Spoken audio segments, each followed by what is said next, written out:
বান্দা যখন ফিরে আসে ভাইয়া, কেউ যখন তওবা করে, ভুল বুঝতে পারে, আবার নতুন করে আল্লাহর কাছে ক্ষমা প্রার্থনা করে, কসম খোদার আল্লাহ তাআলা ভীষণ খুশি হয়। হাদিসে আছে আল্লাহর কোনো বান্দা যখন তওবা করে, আল্লাহ তখন ফেরেশতাদেরকে বলে, আমার ফেরেশতারা 7 আসমান আর জান্নাত সাজিয়ে দাও। ফেরেশতারা জান্নাত সাজায়, আসমান সাজায়। ফেরেশতারা ডেকে বলে, রব্বুল আলামিন কি হলো যে কারণে আসমান সাজাইলেন, জান্নাত সাজাইলেন? রব্বুল আলামিন তখন বলে, আসলাহাল আবদু মাওলাহু, এক ভেগে যাওয়া গোলাম আজকে তার মনিবের সাথে সম্পর্ক ঠিক করে হয়েছে। আল্লাহ আল্লাহ বলে, আমার এক গোলাম আমার থেকে ভাইগে গেছিল রে, অনেক দিন ওই আমারে সেজদা দেয় নাই, আজকে দিছে। অনেক দিন সে আমারে ডাকে নাই, আমি খুব কষ্ট পাচ্ছিলাম। আমার বান্দা আমার হাতে গড়া, আমার দেওয়া নাক, চোখ, কান, আমার দেওয়া জবান, আমার দেওয়া জিহ্বা, আমার গড়া বান্দা আমারে ভুলে আমার থেকে ছুটে গেছে। আজ আমার সেই ভেগে যাওয়া বান্দা আমার কাছে ফিরে আসছে। লাল্লাহু আশাদ্দু ফারাহান বিতাওবাতি আবদি, নবী সাল্লাল্লাহু আলাইহি ওয়াসাল্লাম বলেন, আল্লাহ তাআলা ভীষণ খুশি হয় বান্দা যখন তওবা করে। এজন্য যুবক ফিরে আসো, নওজোয়ান ফিরে আসো, নিজের ক্ষতি করো। আমি প্রত্যেক দিন বলি ভাইয়া, তুমি মরে গেলে হ্যাঁ পৃথিবীর কিচ্ছু আসবে না।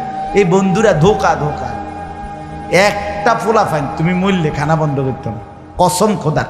তুমি লিখা নাও, তোমার একটা ফ্রেন্ড এক লগে যদি বইয়ে বইয়ে বিড়ি খায়, তোমার লগে গাঞ্জা খায়, ফুটটা খায়, বাবা খায়, মদখোর, গাঁজাখোর, একসাথে বইয়া উলঙ্গ ছবি দেখো, ওই জানোয়ারে জিজ্ঞেস করো বলে, আমি মরলে আমার ঠ্যাংটা ভাঙলে তুই এক বেলা খানা বন্ধ রাখবি না।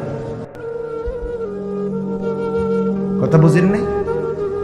ধোকা ধোকা, এগুলো ধোকা। ওরা কেউ থামবে না। আরে আপন বাপ মরলে যেই সন্তানরা দিনের বেলা দাফন কাফন করছে, তারা কি সেই সন্তানরা, আপন সন্তানরা রাতের বেলা ভাত খায় না? কথা বলেন না কেন? পাশের ঘর থেকে খানা রান্দাইয়ে আরো বেশি খায়, আরো একটু গোস্ত লাও, যেই কান্দাটা তুমি কাঁদছো আজগা, কি ভাইয়া? তাইলে আপন বাপ, তারপরেও তো সন্তান খানা করছে, তোমার লেগে কাঁদবে কি? এর জন্য পৃথিবী আমাদের কারো জন্য থামবে না ভাইয়া, থামবে না।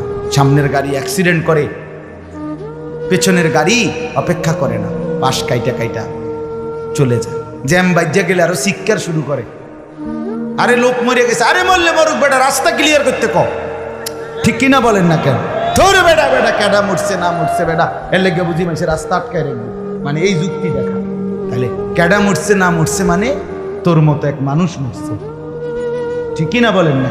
তোর মতো এক সুস্থ সবল মানুষ মরছে বেটা, যে একটু আগে হাত নাড়তো, পা নাড়তো, সেই মানুষটা এখন রক্তে ভাসতেছে বেটা। পাত্তাও নাই, কিসের সময়? কার হাতে সময়? সবাই মেশিনের মতো, যন্ত্রের মতো দৌড়াইতেছে। রাস্তায় দেখেন না সিএনজি, অটো, কি করে সবাই, কারো হাতে সময় নেই। ঠিক কিনা বলেন? কে কাকে ঠেলিয়া যাবে, কারো হাতে সময়, কে কার জন্য থামবে? এই জন্য তুমি নষ্ট হয়ে গেলে বন্ধু, কেউ তোমারে ফিরাবার নাই।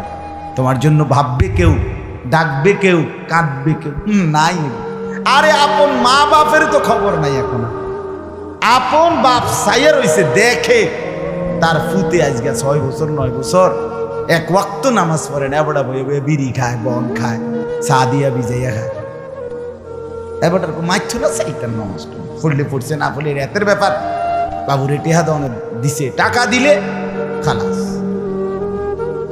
যদি সুতে টাকা দেয় বাপের কোনো অসন্তুষ্টি নেই, আর যদি টাকা না দেয় এবড়ার গজবে আল্লাহর আরশ কাঁপে। ফুতের উপরে লানত দিতে দিতে, অভিশাপ দিতে দিতে শেষ। কারণ টাকা দেয় না, টাকা দেয় না, পুরা গ্রাম হাইটা হাইটা তখন মানুষের কাছে বদনাম। এই ফোলাগারে মানুষ করছি আমি, এই ফোলার লাগিয়া জীবন যৌবন শেষ করছি, 12 লাখ টাকা সুদে লইয়া তারে আমি নিজে বিদেশ পাঠাইছি।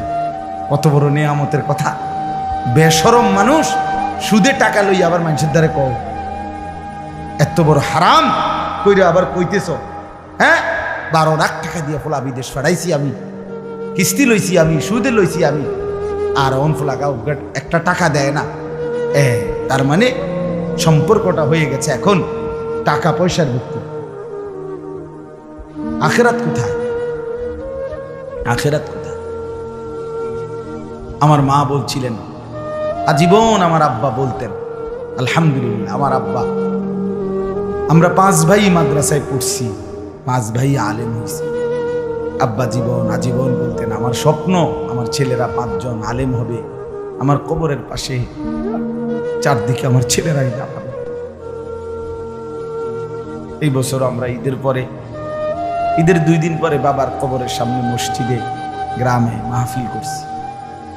আমি বয়ান করছি, আমার বড় ভাই বয়ান করছে, আমার ছোট ভাই বয়ান করছে। আমার আব্বার আমরা 5 ভাই 3 বোন, আমাদের ছেলে মেয়ে মিলে আর আমার মা বাইচা আছে, আমরা মোট 45 জন। আমার বাবার বংশ, মা সহ, মা ছাড়া 44 জন, মা একজন 45 জন, একের গুণা 45 জন, 45 আলহামদুলিল্লাহ। একেবারে 45 জনের ছোট বাচ্চাটাও, একবারে 2.5 বছরের বাচ্চাটাও আলহামদুলিল্লাহ আল্লাহর নাম বলতে পারে। 2.5 বছরের মেয়েটাও ওই মজলিসে গেছে, আমাদের সবচেয়ে ছোট, সেও মাথায় হিজাব ছিল, আল্লাহর নাম বলেছে। দাদা ভাইয়ের কবরে দাঁড়াইছে, নানার কবরে দাঁড়াইছে। এই জন্য বললাম মা বাপদেরকে অনুরোধ করি সন্তানের প্রতি কদর করে, সবাই মিলে ফিকির করে, দেখেন আয়াতের তর্জমাটা শুনে, তাইলেই কথা শেষ। আল্লাহ তাআলা বলেন 25 নম্বর পারা কোরআনুল কারীমের 43 নম্বর সূরা, সূরাটার এই সূরার 7টা আয়াত, ব্যাখ্যা লাগবে না, শুধু তর্জমা শুনে তাইলেই বুঝবে। আল্লাহ বলেন 74 নম্বর আয়াত থেকে পড়ছি, ইন্নাল মুজরিমিনা ফি আযাবি জাহান্নামা খালিদুন। আল্লাহ তাআলা বলে নিশ্চয়ই পাপীরা জাহান্নামের আযাবে চিরস্থায়ী থাকবে। ইন্নাল মুজরিমিনা ফি আযাবি জাহান্নামা খালিদুন, নিশ্চয়ই পাপীরা জাহান্নামের আযাবে চিরস্থায়ী থাকবে। কতদিন? কতদিন? এবার আল্লাহ আবার ব্যাখ্যা করে বলে, বান্দা বুঝেছো? লা ইউফাত্তারু আনহুম, 1 সেকেন্ডের জন্য বিরতি দেওয়া হবে না। জাহান্নামী চিৎকার করে বলবে, মাওলা আমারে মৃত্যু দিয়ে দেন। আল্লাহ বলবে না। জাহান্নামী বলবে, আল্লাহ একটু সময়ের বিরতি দেন, 10টা মিনিটের বিরতি দেন মাওলা। 24 ঘন্টার আগুন, আমারে 10টা মিনিট একটু আলগা থাকতে দেন, আমি যে আর পারছি না মাওলা, এতটা ভীষণ আযাব আমি যে আর সইতে পারছি না মাওলা, আর পারছি না, আর পারছি না। লা ইউফাত্তারু আনহুম, আল্লাহ বলেন 1 সেকেন্ডের জন্য জাহান্নামের আযাব, আগুন বিরতি দেয়া হবে না। ফাতরা মানে কি নাই বিরতি। আহুম ফীহি মুবলিসুন, এরপরে আল্লাহ বলেন জাহান্নামী এই দীর্ঘ 24 ঘন্টা অনন্তকাল আযাবের মধ্যে থাকবে। কেমনে থাকবে? মুবলিসুন, বিষণ্ণ হয়ে, উদাস মনে। কোনোদিন চেহারায় 1 সেকেন্ডের জন্য হাসি ফুটবে না, কোনোদিন আর সুখের নাগাল পাবে না। আজ তো বন্ধু রাত কেটে ভোর হয়, ভোর গিয়ে রাত হয়, অন্ধকার আলো হয়, আলো অন্ধকার হয়। যে হাসে সে কাঁদেও, যে কাঁদে আবার সে হাসেও, ঠিক না? কিন্তু রব্বুল আলামিন বলেন ওয়াহুম ফীহি মুবলিসুন, জাহান্নামীর মন, জাহান্নামীর চেহারা বিষণ্ণ, উদাস, সব সময় হাসিবিহীন থাকবে, কোনো সেকেন্ড হাসতেই পারবে না। এবার আল্লাহ নিজে বলবেন মলিন চেহারা দেখে জাহান্নামীকে, জাহান্নামীর চিৎকারে আল্লাহ নিজেই বলবেন ওমা যালামনাহুম, জাহান্নামী নাফরমান, আমি কিন্তু তোর উপরে মোটেই জুলুম করি নাই। আমি রাতও দিয়েছি বান্দা, দিন দিয়েছি, আমি সুযোগ দিয়েছি, সময় দিয়েছি। 8টা বাজে এশার আজান হয়েছে, এখন বাজতেছে রাতের 11:30। তাইলে আমি কিন্তু হায়াত 3.5 ঘন্টা তো দিয়েছি। আর 4 এশার নামাজ পড়তে তো 3.5 ঘন্টা সময় লাগে না? লাগে। আমি তো ফজরের ওয়াক্ত আসার পরে ওয়াক্ত শেষ হওয়া পর্যন্ত প্রায় 1.5 ঘন্টা সময় দিছি। 4 রাকাত নামাজ পড়তে তো 1.5 ঘন্টা লাগে না? আমি তো জোহরের আজান হওয়ার পরে জোহরের ওয়াক্ত প্রায় 2.5 ঘন্টা, 2 ঘন্টা তো দিয়েছি। জোহরের নামাজ পড়তে তো বান্দা 2.5 ঘন্টা লাগতো না? হ্যাঁ। আসরের নামাজ 4 রাকাত নামাজ পড়তে তো 1.5 ঘন্টা লাগে না? তাহলে বলো না বান্দা, আমি কি কোনো জুলুম করেছি কিনা বলো? ওমা যালামনাহুম, আমি বান্দা নাফরমান, আমি কিন্তু তোমাদের উপরে তাদের উপরে জুলুম করি নাই। ওয়ালাকিন কানু হুমুজ জালিমিন। আল্লাহ বলে বরং নাফরমান জাহান্নামী, তুই নিজেই নিজের উপরে জুলুম করেছিস। তুই আমার রাতকে গান বাদ্য আর সিনেমার নর্তকীর নাচ গান আর উলঙ্গ ছবিতে শেষ করে দিয়েছিস। তুই আমার দিনকে গুনাহ, সুদ, ঘুষ আর অবৈধ উপার্জনের পিছনে শেষ করে দিয়েছিস। নিজেই জুলুম। এবার শুনেন, এবার আল্লাহ তাআলা বলে জাহান্নামী, এবার শুনেন আল্লাহ যখন এটা বলবে, জাহান্নামী এই ভীষণ আযাবে একটা বিরতি নাই। এইবার জাহান্নামের ফেরেশতাকে ডাকবে। জাহান্নামের দায়িত্বে প্রধান যেই ফেরেশতা, ওনার নাম মালিক।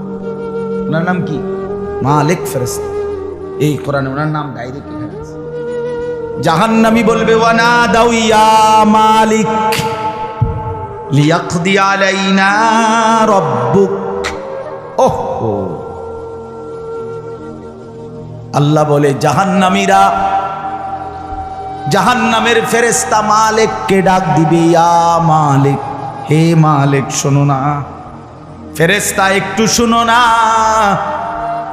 লিয়াকদি আলাইনা রাব্বুক, ফেরেশতাকে বলবে ফেরেশতা তোমার রব, তোমার আল্লাহকে একটু বলো না এমন কষ্টের আযাব না দিয়ে আমারে চিরতরে একবারে শেষ করে দিতে, আমি যে আর পারছি না।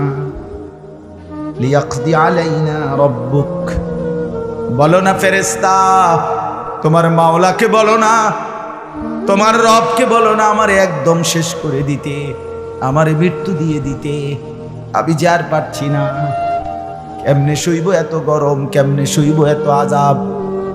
ফেরেশতা তখন বলবে ক্বালা ইন্নাকুম মাকিসুন। ফেরেশতা বলবে না, নাফরমান পাপী, এই জাহান্নামী তোকে অপেক্ষা করতে হবে, মৃত্যু হবে না। আল্লাহ বলবেন লাকাদ জিনাকুম বিল হক, আমি তো বান্দা সত্যের বাণী, সঠিক বাণী বারবার তোমার কাছে নিয়ে এসেছিলাম। একবার বেলায়েতুল্লাহ বলছে, একবার আনিসুর রহমান বলছে, বারবার বারবার বারবার আমার কত বান্দা দিয়ে, কত ইমাম, কত খতিব, কত আলেম, কত বুজুর্গ দিয়ে আমি তো সত্যের বাণী, কোরআনের বাণী, এই জাহান্নামের কথা বারবার তোর কাছে বলাইছিলাম বান্দা। ওয়ালাকিন্না আকসারাকুম লিল হাক্কি কারিহুন, কিন্তু তোমরা তো অধিকাংশই আমার সত্যের আহ্বান, আমার কোরআনের আহ্বানকে অপছন্দ করেছ। পাত্তা দিছ, এত বাদ দিছ, হুজুর রাইতান কই বই মাতিস তাই আছে না এমন ব্যর্থ মিজলো কথা বলে না। অনেক বুড়া মানুষও আছে, বুড়া মানুষ। আর রাখো হুজুররা যত কয় এত না, কিছু কইতে লাগলে বাড়াইয়াও কয় বেটা হুজুররা বেটা। কথা বলেন না কেন? হ্যাঁ, আরে রাখ আল্লাহ ভরসা বেটা, আল্লাহ ভরসা কিতা, আল্লাহ ভরসা কিতা মানে আল্লাহ কি, আল্লাহ কি হিসেবে ভরসা আমি এটা পরে বুঝাই। এখন আল্লাহ বলছে বান্দা তুমি বিড়ি খাইতে থাকো আমি ভরসা। হ্যাঁ এমনি আল্লাহ কইছে নাকি? তুমি টেলিভিশনে নাচ গান প্রত্যেক দিন বিকালে নর্তকী দেখো আমি ভরসা, এটা নিয়ে আল্লাহ কইছে। তো আপনি কিতা কইলেন কি আল্লাহ ভরসা কিতা কি বুঝাইতে চাইলেন? হ্যাঁ আল্লাহ ভরসা মানে কি? মানে আপনি গুনার উপরে মৃত্যু পর্যন্ত টিকে থাকবেন আর আল্লাহ ভরসা, এটাই না? নবী সাল্লাল্লাহু আলাইহি সাল্লাম সুপারিশ করবেন মানে কি? নবীজি সুপারিশ করবেন এই কথার অর্থ কি? এই কথার অর্থ এই যে উম্মত তুমি বিড়ি সিগারেট মদ জুয়া চুরি ডাকাতি জিনা ব্যভিচার নাচ গান সুদ ঘুষ তোমার যে দুর্শল্যে কুলা মৃত্যু পর্যন্ত শেষ মুহূর্ত পর্যন্ত তুমি করতে থাকো, আমি সুপারিশ করে করে তোমার বেহেশতে দিব, এই তো অর্থ না? তো কি তা আপনি বলেন আমারে কি আসলে কি? আরে মুসলমান খুব বেশি খামখেয়ালি, খুব বেশি খামখেয়ালি। এবার দেখেন একটা শক্ত কথা আল্লাহ বলছে, আম আবরামু আমরান ফাইন্না মুবরিমুন। আল্লাহ বলে জালেমরা পাপীরা তোরা আমার আযাব থেকে বাঁচবার কোনো ব্যবস্থা করেছো কিনা তোমরা ঠিক করো। ফাইন্না মুবরিমুন, আমি তোমাগরে কেমনে ধরবো শাস্তি দেব কি কি এগুলো আমি আল্লাহ আমারগুলো ঠিক করে ফেলেছি। যে আম আবরামু আমরান, তারা কি কোনো ব্যবস্থা করেছে কিনা জিজ্ঞেস করেন। ফাইন্না মুবরিমুন, আমার ব্যবস্থা আমি করে রাখছি। বুঝেন নাই কথাটা? আল্লাহ বলেন আমার শাস্তি দেব কি কি, আমার আযাব দেব কি কি আমি সব ঠিক করে রাখছি জাহান্নামে। তুমি বান্দা বাঁচবা কেমনে তোমারটা তুমি ঠিক করছো কিনা বলো। এবার শেষ আয়াত, আম ইয়াহসাবুনা আন্না লা নাসমাউ সিররাহুম ওয়া নাজওয়াহুম। আল্লাহ বলে নাফরমান পাপীরা জালেমরা দুশমনরা মনে করে আমি তাদের গোপন কথা অন্ধকারের গোপন পরামর্শ একেবারে চুপচাপ নিরিবিলি কথাগুলো আমি শুনতে পাই না। কারণ ইয়ারফোন লাগাই রাখছে না, মা কানের মধ্যে দুইটা বল্টু লাগাইলে তার আল্লাহ শুনে না, কথা কয় না। হ্যাঁ আল্লাহ জিজ্ঞেস করছে তুমি এই ভাবছো না তুমি যে কানের মধ্যে গান শুনবার টাইমে ইয়ারফোনের বল্টু লাগাইয়া রাখো, তুমি মনে করছো না ফরমান মাইনসে না শুনে না, তো মাইনসে যখন শুনে না আমিও শুনি না নাকি? জবাব দেন ওই যুবক, বলো না মিয়া। মাটির নিচে কিংবা অন্ধকারে অথবা একাকী কোনো গোপন জায়গায় তুমি যেই অসভ্যতা করছো, যেই ভিন নারীর সাথে কথা বলছো, বন্ধুদের অসভ্য আড্ডা দিচ্ছ, তুমি মনে করছো গ্রামের কেউ দেখে না, গ্রামের কেউ জানে না। আল্লাহ বলে তাহলে তুমি কি এই ভেবেছ যে আমি আল্লাহও জানি না? বালা, হ্যাঁ আল্লাহ বলেন আমি জানি, আমি শুনি, আমি দেখি। আর ওয়ারসুলুনা লাদাইহিম ইয়াকতুবুন, আমার পক্ষ থেকে মনোনীত ফেরেশতা ডান কাঁধে বাম কাঁধে তারা কিন্তু সাথে সাথে 24 ঘন্টা ইয়াকতুবুন লিখতেছে লিখতেছে লিখতেছে কি না বলেন? ডান কাদের আর বাম কাদের ফেরেশতাকে তুমি তোমার থেকে আড়াল করবা কেমনে? বলেন না কেন? কেমনে আড়াল করবেন? সুযোগ আছে কারো? আল্লাহ আমাদেরকে বুঝ দান করে। অতএব বাপ, জাহান্নামীর আত্মচিৎকার শুনলেন আপনি, জাহান্নামী আল্লাহকে ডাকবে, জাহান্নামী ফেরেশতাকে ডাকবে, জাহান্নামী একটু আযাবের হালকা করতে চাইবে, জাহান্নামী মৃত্যু কামনা করবে, জাহান্নামী কতভাবে যে বাঁচতে চাইবে, কিন্তু কসম আল্লাহ বাঁচতে পারবেন। এজন্য দয়া করে রাত গভীরে মেহেরবানি করে চলেন প্রত্যেকে ইনশাআল্লাহ। সিদ্ধান্ত শেষ পর্যন্ত যে কয়জন যুবক টিকে রইলা, বসে রইলা, ভাইয়া তোমাদের কাছে অনুরোধ, আজকের থেকেই বদলাও ভাইয়া। আগামী দিনে মুসলমানের জন্য, ইসলামের জন্য খুব বেশি যুবকের দরকার। তোমরা তখন কি হবে? এজন্য আল্লাহকে নারাজ না করো, আল্লাহকে নারাজ না করো। দয়া করে ফিরতে চাই, আমরা ফেরাইতে চাই, নিয়ত করি ইনশাআল্লাহ। ঠিক আছে না? ইনশাআল্লাহ নতুন করে ভাবো, সবাই একসাথে ভাবা পারবা না। যেই যুবকদের ফিকির আছে, বুঝ আছে, দিমাগ আছে, তুমি নামাজ পড়ো, ইনশাআল্লাহ ভালো হবে। মোবাইল প্রয়োজনে ব্যবহার করো, যার যেটুকু প্রয়োজন এটুকুই দেবো। শুধু শুধু নারীর ছবি, নাচ, গান, অস্থির দৃশ্য কোনো দরকার নাই। আর হিম্মত করে নামাজ, মরি বাসি, এত বেজ্জুতি কথা শোনার চাইতে, এত কষ্টের চাইতে, পরকালের অশান্তির চাইতে নামাজ পড়বো আমরা। দেখবেন ছেলেরা তোমরাও হিম্মত করে শুরু করলে 5 ওয়াক্ত নামাজ ওষুধের মতোই মনে করো না, বিষ ওষুধ, তিতা ওষুধের মতো। দেখবা একটা মাস যদি কেউ একটু জন্মা যে মরি বাসি নামাজ পড়মুই, কসম একসময় এটা মজাদার হয়ে যায়। সেজদা দিলে খুব মজা হয়। সেজদা দিলে বান্দা আল্লাহ পিঠে মাথায় আদর করে হাত বুলায়, খুব আদর করে। আল্লাহ পাক খুশি, বান্দাকে কোলে তুলে নেয়, আদর করে। এই জন্য আমরা দয়া করে ইনশাআল্লাহ নামাজ পড়ি।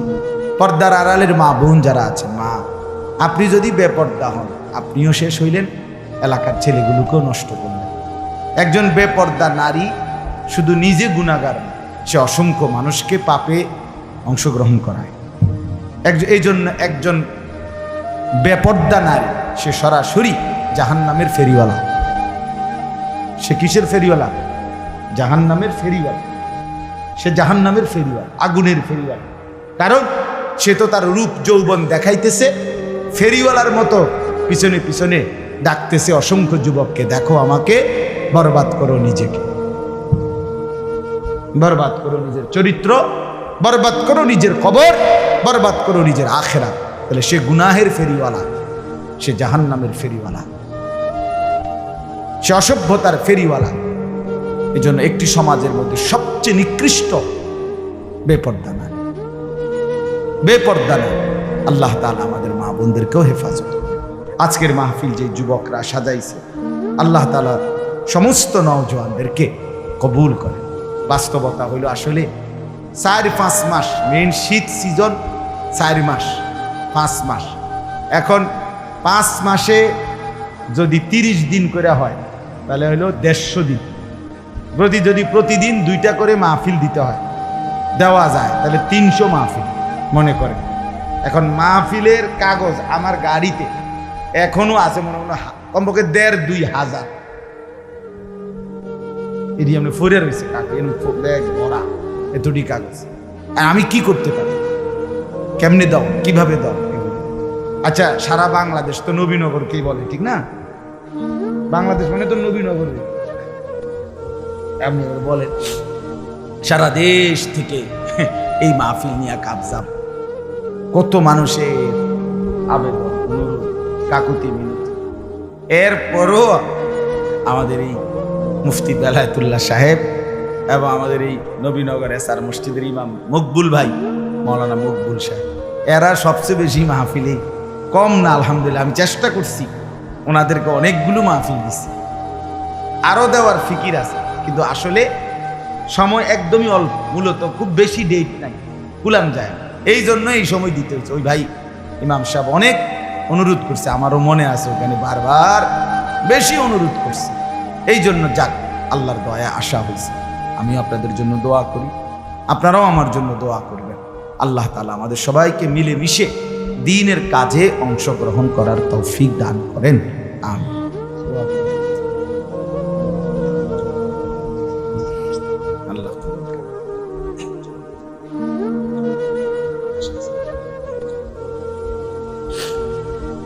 অনেক কষ্ট করে প্রবাসী যে বিদেশি ছেলেরা, আমি নিজ চোখে দেখি।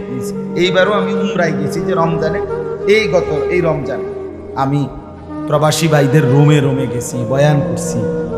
12 জন, 14 জন, 16 জন, 20 জনের রুম, হালাকা।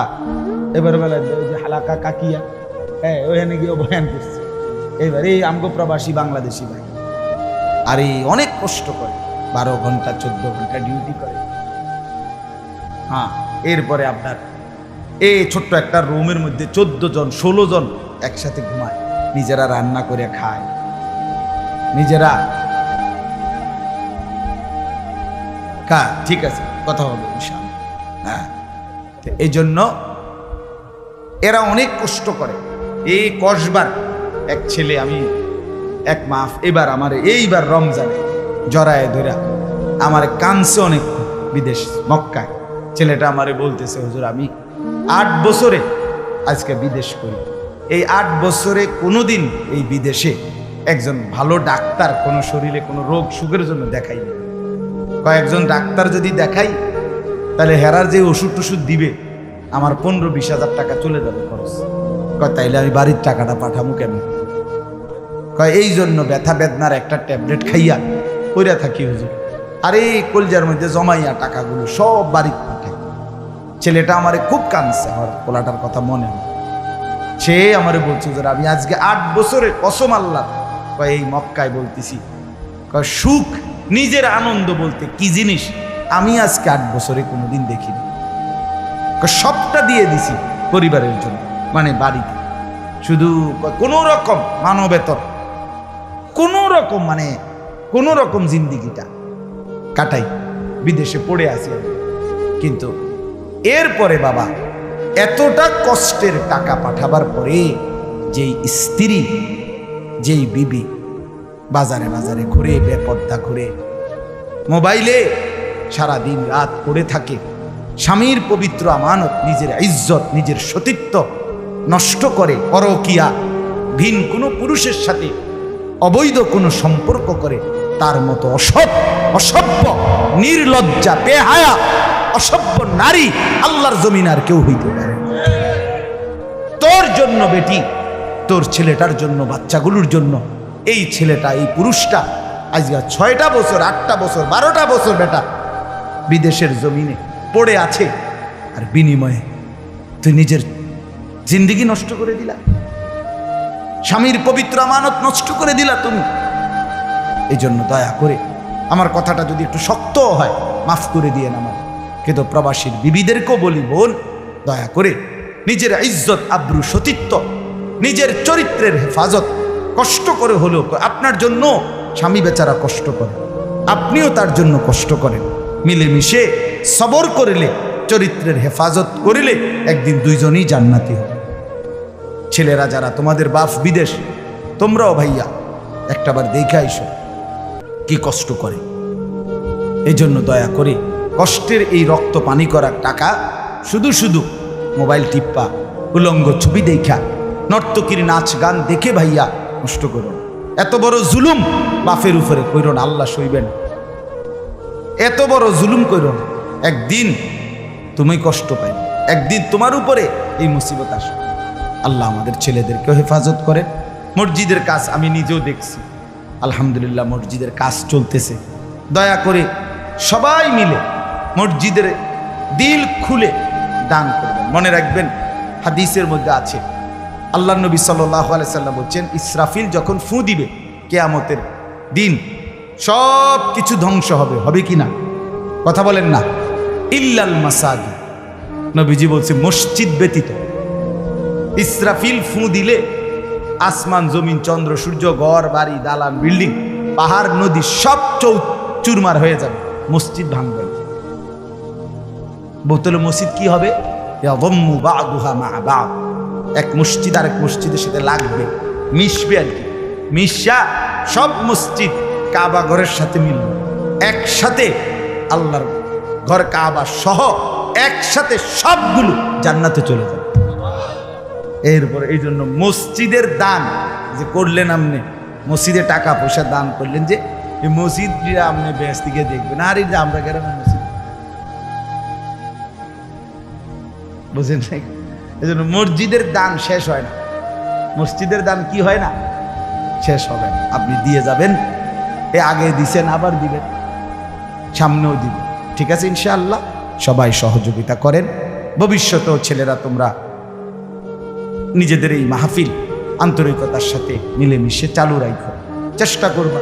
আমরাও যদি কখনো আবার সুযোগ পাই আসার চেষ্টা করুন। আরও ওলামায়ে কেরাম বেলায়েত ভাইয়ের সাথে কথা বললে ফিকির করে দেবে ইনশাআল্লাহ, চেষ্টা করে দেবে। আল্লাহ তাআলা সবাইকে কবুল করুন।